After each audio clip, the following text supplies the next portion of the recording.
Hi అండి, welcome back to our channel. ఈరోజు ఒక ఇంట్రెస్టింగ్ వ్లాగ్తో మేము ముందుకు వచ్చా.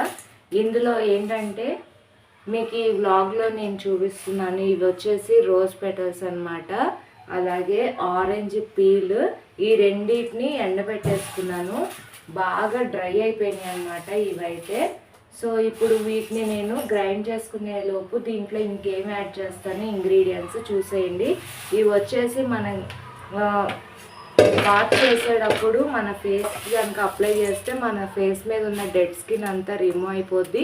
అలాగే బ్లాక్ హెడ్స్ వైట్ హెడ్స్ ఏమైనా ఉన్నా కానీ రిమూవ్ అయిపోయి ఫేస్ అనేది డార్క్ స్పాట్స్ ఏమైనా ఉన్నా కానీ ఈ ఆరెంజ్ పీల్ వల్ల, రోజ్ పెటల్స్ వల్ల ఫేస్ అనేది గ్లోగా వస్తుంది. డార్క్ స్పాట్స్ అనేవి రిమూవ్ అయిపోతాయి అన్నమాట.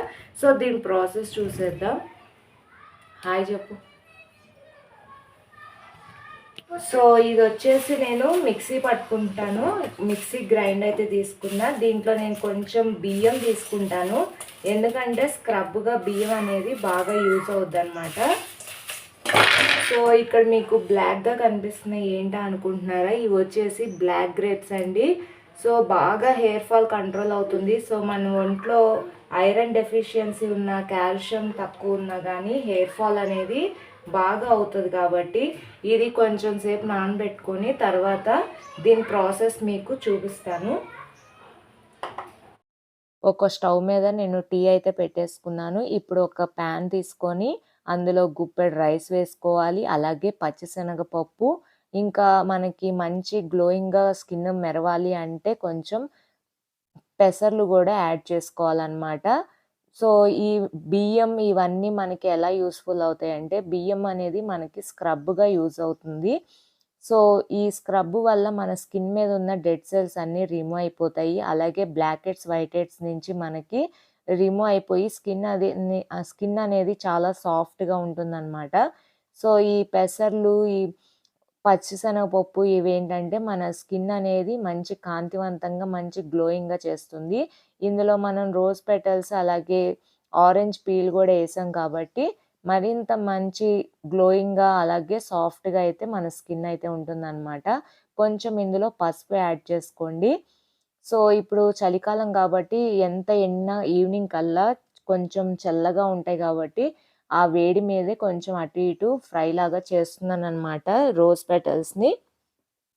ఈ రోజెస్ అనేవి ఎమ్మటే మనం మిక్స్ చేయంగానే సాఫ్ట్గా అయిపోతాయి. బియ్యం అనేది మళ్ళీ మనకి గ్రైండ్ అవ్వదు కాబట్టి ముందు బియ్యం, ఈ పచ్చిశనగపప్పు, మినువులు ఇవన్నీ వేసుకొని ఒకసారి గ్రైండ్ చేసుకున్నాను. ఇందులో నేను పసుపు యాడ్ చేయడం వల్ల మంచి ఎల్లోయిష్ కలర్ అయితే వచ్చిందనమాట. ఈ పసుపు అనేది మన స్కిన్ మీద ఏమన్నా బ్యాక్టీరియా ఫామ్ అవ్వకుండా స్కిన్ని ప్రొటెక్ట్ చేస్తుంది. చాలా స్కిన్ అయితే మంచి గ్లోయిగా ఉంటుంది. సో ఇప్పుడు ఈ బియ్యం అవన్నీ మంచి సాఫ్ట్గా గ్రైండ్ అయిపోయినాయి కాబట్టి ఇప్పుడు ఈ రోజ్ పెటల్స్, ఆరెంజ్ పీల్ కూడా వేసుకోండి. మీకు ఇంకా మంచి గ్లోయింగ్గా మన స్కిన్ ఉండాలి అంటే బీట్రూట్ని తురుముకొని మనం ఎండలో పెట్టేసుకోవాలన్నమాట. ఆ బీట్రూట్ తురుముకున్నది మంచిగా డ్రై అయిపోద్ది ఎండలోనే.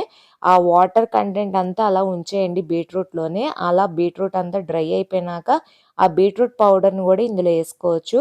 సో మంచిగా స్మూత్గా గ్రైండ్ చేసేసుకున్న తర్వాత మీకు ఇక్కడ నేను చూపిస్తున్నాను చూడండి.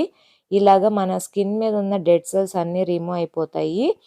సో ఇప్పుడు నేను చేయి మీద అయితే అప్లై చేసి మంచిగా స్క్రబ్ లాగా చేసుకున్నాను. ఇప్పుడు ఆ హ్యాండ్కి ఈ హ్యాండ్కి డిఫరెంట్ చూసినట్టయితే అది మంచి తేజస్సుగా ఉంది, ఇది కొంచెం డల్గా ఉంది కదా. సో అది ఆల్రెడీ ఈ డబ్బా నిండా నేను స్టోర్ చేసుకున్నాను. వచ్చిందనమాట ఈ బాత్ పౌడర్. సో మనం స్నానానికి వెళ్ళే ముందు ఈ బాత్ పౌడర్తో కనుక స్కిన్ మీద మనం మసాజ్ చేసినట్టయితే మన స్కిన్ అనేది చాలా హెల్దీగా, గ్లోయింగ్గా ఉంటుంది. ఈ బ్లాక్ హెడ్స్ వైట్ హెడ్స్ అనే నుంచి మనల్ని ప్రొటెక్ట్ చేస్తుంది అనమాట. సో అది వచ్చింది కాబట్టి నేను మళ్ళీ స్టోర్ చేసుకొని, ఇది మనం పద్దాక బాత్రూంలో నుంచి మర్చిపోతూ ఉంటాం. సో అక్కడే మనం పర్మనెంట్గా ఇలా డబ్బాలో స్టోర్ చేసుకుంటే మనకి ఎప్పుడు గుర్తుంటుంది. సో ఇక్కడ ఫైనల్లీ ఆ ప్రాసెస్ అయిపోయింది. ఇప్పుడు మంచిగా వేడి వేడి టీ అయితే, స్ట్రాంగ్ టీ అయితే రెడీ అయిపోయింది. నేను టీ తాగుతూ ఎంజాయ్ చేస్తాను. మీరు అనుకోవచ్చు ఆ బ్లాక్ గ్రేప్స్ని ఏం చేశానని. అది నెక్స్ట్ వీడియోలో పెడతానండి. చాలా మంచి రెసిపీ. మీరు హెయిర్ ఫాల్ అవుతుంది అనుకుంటే డెఫినెట్గా ఆ రెసిపీని ట్రై చేయండి. So keep watching. Bye bye.